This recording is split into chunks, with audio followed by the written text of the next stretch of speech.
श्यामा की उम्र 8 साल थी। 2 साल पहले ही उसकी माँ का देहांत हो गया था। घर में श्यामा और उसके पिता के अलावा तीसरा कोई नहीं था।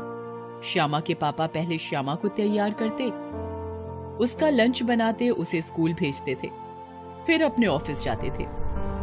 एक दिन श्यामा के पिता उसके बाल बना रहे थे। जल्दी करो पापा, एक ही चोटी बनाने में आपने इतनी देर लगा दी। मम्मी होती तो 1 मिनट में कर देती। क्या करूं बेटा, तेरी माँ जैसा हुनर मुझ में नहीं है। इसीलिए तो कहती हूँ कि मेरे लिए नई माँ लेकर आओ। नई माँ मुझे तैयार करेगी, मेरा लंच भी बना देंगी और रात को मुझे कहानियां भी सुनाएंगी। पापा कुछ नहीं बोले, मगर उनके मन में ये बात घूमती रही। ये पहली बार नहीं था जब श्यामा ने ऐसा कहा था। इससे पहले श्यामा ने और उनके ऑफिस के दोस्तों ने भी उन्हें दूसरी शादी करने का सुझाव दिया था। अरे यार, अभी तुम्हारी उम्र ही क्या है? क्या सारी उम्र अकेले रह पाओगे? और ये भी तो सोचो कि घर में एक औरत होगी तो तुम्हारा बोझ भी कम होगा। और आजकल दूसरी शादी को कोई बुरा भी नहीं मानता है। हाँ। वो सब तो ठीक है, मगर डर लगता है कि कहीं जिसे मैं श्यामा की माँ बनाकर लाऊं, वो उसे प्यार दे भी पाएगी या नहीं। अरे यार, अब वो जमाना गया। हाँ? अब ये सौतेला वोतेला कोई नहीं देखता। तुम बेधड़क शादी करो। हाँ। इसके कुछ दिनों के बाद पापा सचमुच श्यामा के लिए एक नई माँ लेकर आ गए। नई माँ को देखकर श्यामा बहुत खुश हुई। नई माँ का नाम सुशीला था। जिस अस्पताल में श्यामा की माँ की मौत हुई थी, वो उसी अस्पताल में नर्स थी। वो एक नंबर की लालची किस्म की औरत थी। वो अस्पताल में वहाँ के कंपाउंडर शंकर और डॉक्टर भंडारी के साथ मिलकर लोगों के शरीर के अंग निकालकर उनका सौदा किया करते थे। सुशीला ने आते ही श्यामा को खूब प्यार दिया।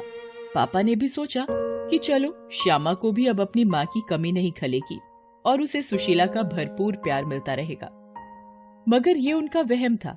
उनके सामने तो सुशीला श्यामा पर बड़ा प्यार लुटाती थी, मगर उनके जाते ही उसका रूप बदल जाता था। एक दिन, कहाँ जा रही है? स्कूल के लिए तैयार होने जा रही हूँ माँ। हाँ, बड़ा गवर्नर बनना ही है ना तुझे? देख नहीं रही कि आज मेरी तबीयत खराब है? चल जल्दी से जाकर बर्तन धो और फिर मेरे सिर में तेल लगा देना। मगर नहीं माँ, आज तो मेरी परीक्षा है। इस बात के जवाब में सुशीला ने उसे 2 झापड़ लगा दिए। बेचारी श्यामा रोते सिसकते घर का काम करने लगी। उस दिन के बाद तो ऐसा अक्सर होने लगा।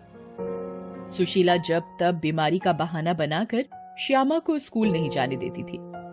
डर के मारे श्यामा ये सब बातें अपने पापा को भी नहीं बता पाती थी। जब श्यामा टीवी देख रही थी, देखो इस महारानी को, ये महारानी या तो पूरे दिन टीवी में घुसी रहेगी या पूरे दिन चढ़ती रहेगी।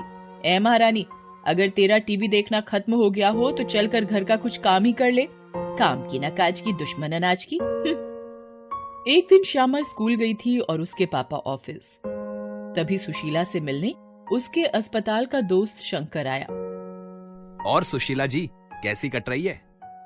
जलाओ मत शंकर, तुमने तो कहा था कि राज करूंगी इस घर में, मगर यहाँ तो इस बाप बेटी के नखरे उठाने पड़ते हैं।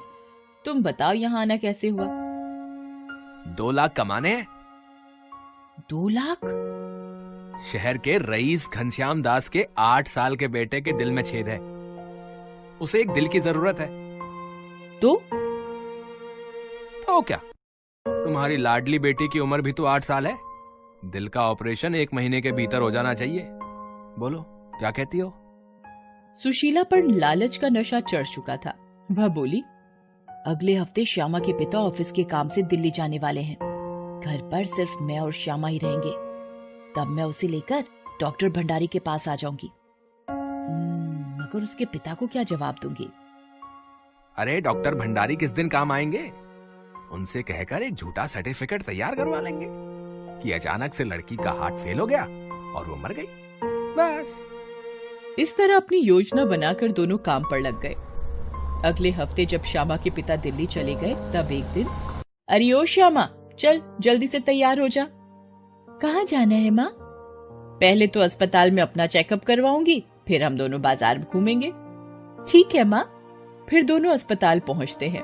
वहाँ डॉक्टर भंडारी और शंकर पहले से ही मौजूद होते हैं। कितनी प्यारी बच्ची है। शंकर, अब इसके लिए एक पेप्सी लेकर आओ। शंकर पेप्सी लेकर आता है जिसमें बेहोशी की दवा मिली हुई होती है। उसे पीते ही श्यामा बेहोश हो जाती है। फिर डॉक्टर भंडारी उसका ऑपरेशन कर उसका दिल निकाल लेता है। इसके बाद श्यामा के मृत शरीर को शहर के शमशान में ही दफना दिया जाता है। इसके कुछ दिनों बाद जब श्यामा के पिता घर आते हैं तो वो श्यामा को पुकारते हैं। श्यामा, श्यामा, कहाँ है बेटा तू? देख, दिल्ली से जैसा तूने कहा था वैसे ही गुड़िया लेकर आया हूँ। तभी सुशीला बाहर आती है और दहाड़े मारकर रोते हुए कहती है, अब किसे पुकार रहे हो? श्यामा तो हमें कब का छोड़कर इस दुनिया से जा चुकी है। श्यामा के पिता पर तो जैसे आसमान टूट पड़ा। आंखों से आंसू की धारा फूट पड़ी। रोते रोते उन्होंने कहा, कैसे हुआ ये सब? सुशीला ने एक झूठी कहानी सुनाते हुए उन्हें डॉक्टर भंडारी का जारी किया गया डेथ सर्टिफिकेट दिखा दिया। इसके बाद श्यामा के पापा श्यामा की याद में घंटों आंसू बहाते रहते। उधर सुशीला खुश हो रही थी कि चलो बला टली। इसके कुछ दिनों बाद श्यामा के पापा के जाने के बाद शंकर फिर सुशीला से मिलने आया। अरे आज फिर? अब क्या मुसीबत आन पड़ी? डॉक्टर भंडारी ने भिजवाया है, तो किडनियों की जरूरत है। अब मैं किडनियां कहाँ से लाऊं? क्यों, तेरे पति की किडनियां नहीं है क्या? सोच ले, 5 लाख मिलेंगे और तेरे पति के मरने के बाद ये घर भी तेरे नाम हो जाएगा। और कोई पूछेगा तो डॉक्टर भंडारी तो है ही। सुशीला के मन में पाप घर कर गया। पैसे और घर के लालच में आकर उसने हामी भर दी। अगली रात ही श्यामा के पिता को बेहोश करके अस्पताल ले जाया गया। श्यामा के पिता ऑपरेशन के लिए बेड पर लेटे थे। डॉक्टर भंडारी ने चीरा लगाने के लिए चाकू उठाया ही था कि अचानक कमरे की लाइटें अपने आप जलने बुझने लगी। फिर अचानक से लोहे की एक प्लेट उड़ी और शंकर के सिर से टकराई, जिससे वो वहीं बेहोश होकर गिर पड़ा। इधर डॉक्टर भंडारी को लगा कि जैसे किसी ने उसका हाथ पकड़कर उसी के चाकू को उसकी जांघ में घुसेड़ दिया। डॉक्टर भंडारी दर्द से चिल्लाने लगा। सुशीला ये देखकर थर-थर कांप रही थी। तभी वहाँ एक चुड़ैल प्रकट होती है। वो कोई और नहीं, श्यामा थी।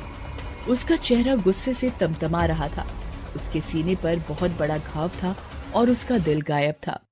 उसने तुरंत ही डॉक्टर भंडारी को गर्दन से पकड़कर उठा लिया और अपने एक हाथ से डॉक्टर भंडारी का दिल निकाल लिया, जिसके कारण डॉक्टर भंडारी तड़प तड़प कर मर गए। इतनी देर में शंकर को भी होश आ गया और उसने पास पड़े चाकू से श्यामा पर वार करना चाहा, परंतु श्यामा ने तुरंत ही उसका हाथ पकड़ लिया और दूसरे हाथ से दिल निकालते हुए बोली, आज तू भी मर डॉक्टर के साथ। तुम लोगों को जीने का कोई हक नहीं है जो कि मासूम लोगों की जिंदगी बर्बाद करते हैं अपने लालच के कारण। ये सब देखकर सुशीला जोर जोर से चिल्लाने लगी, बचाओ बचाओ।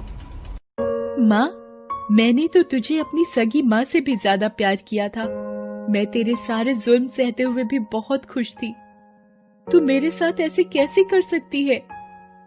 मेरे साथ तो जो तूने किया उसे तो मैं माफ भी कर दूं, मगर आज तू मेरे पापा को भी मारना चाहती है।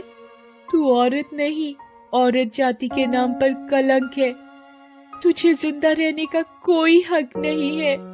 फिर श्यामा का एक हाथ लंबा होता है और सुशीला की गर्दन को दबोच लेता है। सुशीला उसके हाथ में मछली की तरह छटपटाने लगती है। तूने मुझे माँ कहा है, माँ के नाम पर मुझे एक मौका दे दे, प्रायश्चित करूंगी। श्यामा का हाथ ढीला हो जाता है। अगली सुबह जब श्यामा के पापा की आंख खुलती है तो वो खुद को अपने बिस्तर पर पाते हैं और सामने टीवी पर खबर चल रही होती है कि सुशीला ने अपने सारे गुनाह पुलिस के सामने कबूल कर लिए थे और पुलिस ने उसे डॉक्टर और शंकर के खून के जुर्म में शामिल होना माना। इसके बाद सुशीला को उम्र कैद की सजा मिली। श्यामा के पिता ने श्यामा की याद में एक अनाथ आश्रम खोला, जहाँ आज सैकड़ों अनाथ बच्चों का लालन पालन बड़े प्यार से होता है।